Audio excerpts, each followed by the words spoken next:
একই ষষ্ঠ পূর্ণ হল, এবার সপ্তম অষ্টম ওদের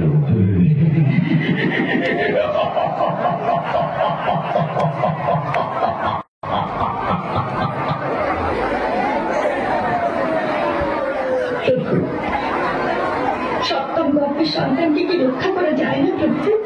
দেবকী, সত্য ও মিথ্যার প্রতি যারা চলে ঈশ্বর তাদের পরীক্ষা করেন। ঈশ্বরের প্রতি বিশ্বাস আমার ভেঙে তছনছ হয়ে গেছে। পৃথিবীতে এমন কোন মা আছে যার চোখের সামনে তার একই পর এক সন্তানকে হত্যা করবে, আর সে মা দর্শকের মতো বুঝে তা সহ্য করবে? আমি পারছি না, আমি সহ্য করতে পারছি না প্রভু, আমি পারছি না। আমি আপনার দুটো পায়ে করছি, আপনি যাও কিছু করুন প্রভু, আপনি যাও কিছু করুন, আমি পারছি না, আমি পারছি না। তুমি তো ত্রিনয়ন শক্তিরই অংশ, শক্তির সাধনায় মগ্ন হও। আমি কিছু জানি না প্রভু, আমার আসল সন্তানকে আপনি রক্ষা করুন। অশ্রু মুছে দেব কি? অশ্রু মুছো। আমার মন বলছে সেই উজ্জ্বল ভবিষ্যৎ আগত। দেবী যুবরায়কে ডাকো। রাজনন্দিনী হয়েও রাজার বন্দিনী, স্বামী বন্দি, একের পর এক সন্তান জানিয়ে হতে হলো। মা, সত্যি যদি তুমি মা হয়ে থাকো তাহলে কেমন করে মুখ বুঝে সইছ, কেমন করে আরেক মায়ের যন্ত্রণা তুমি সইছ মা? একের পর এক সন্তানদের থেকলে যাওয়া মাংসপিণ্ড আর তরতাজা রক্ত আমি দেখতে পাচ্ছি না, আমি পারছি না সহ্য করতে। মা যাচ্ছি, তুমি আমার মৃত্যু দাও, আমার মৃত্যু দাও, আমার মৃত্যু দাও, আমার মৃত্যু দাও, আমার মৃত্যু দাও। দেবকী,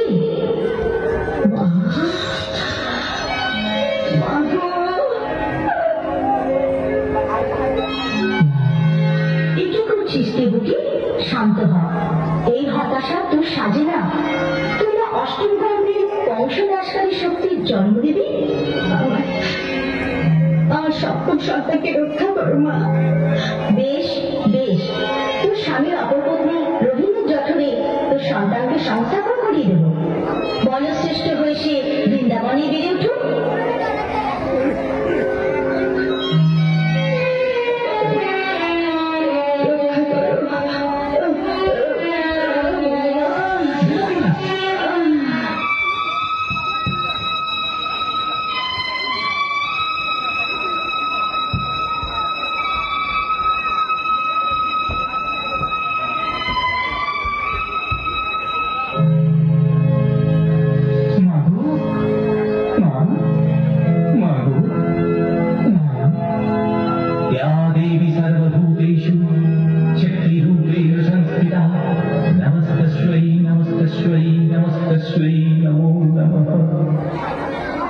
মহারাজ, আপনার সিদ্ধান্ত কি পরিবর্তন করা যায় না?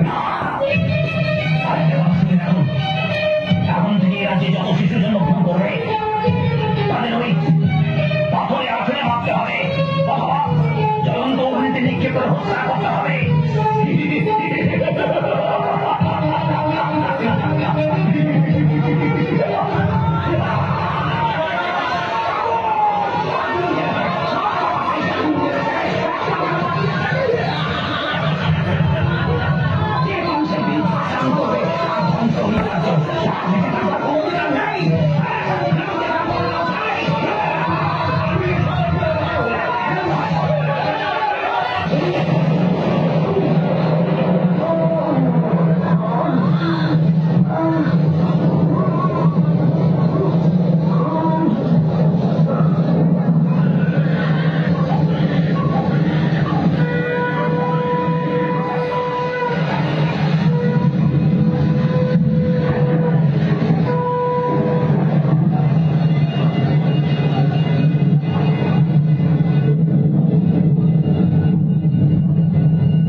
সন্তান সন্তান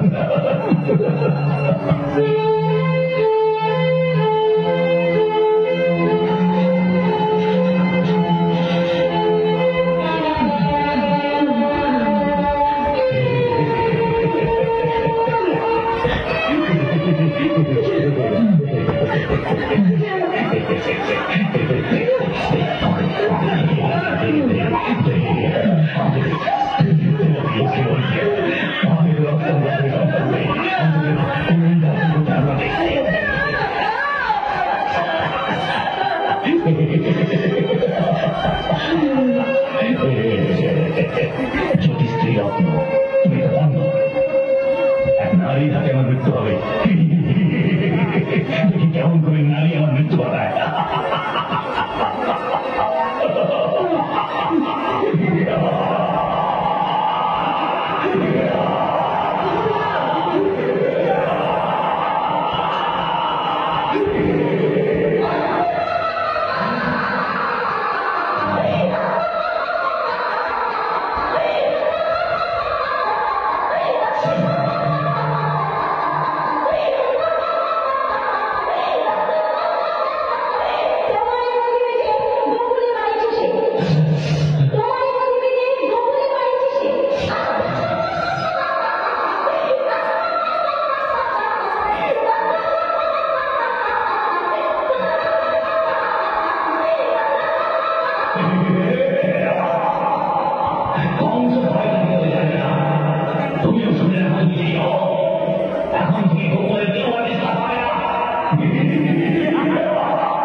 আমি আজই ভোজরালার মৃত্যু চাই আমি অপেক্ষায় রইলাম মৃত্যু সংবাদের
গোপাল গোপাল হ্যাঁ রে লক্ষ্মী গোপালকে দেখেছিস না দেখিনি তো যাবে আর কোথায় হয় খেলছে না হয় কারোর বাড়িতে অনেকচুরি করছে আর পারি না ছেলেটাকে নিয়ে কোথায় যে গেল গোপাল গোপাল ওরে ও গোপাল Thank you.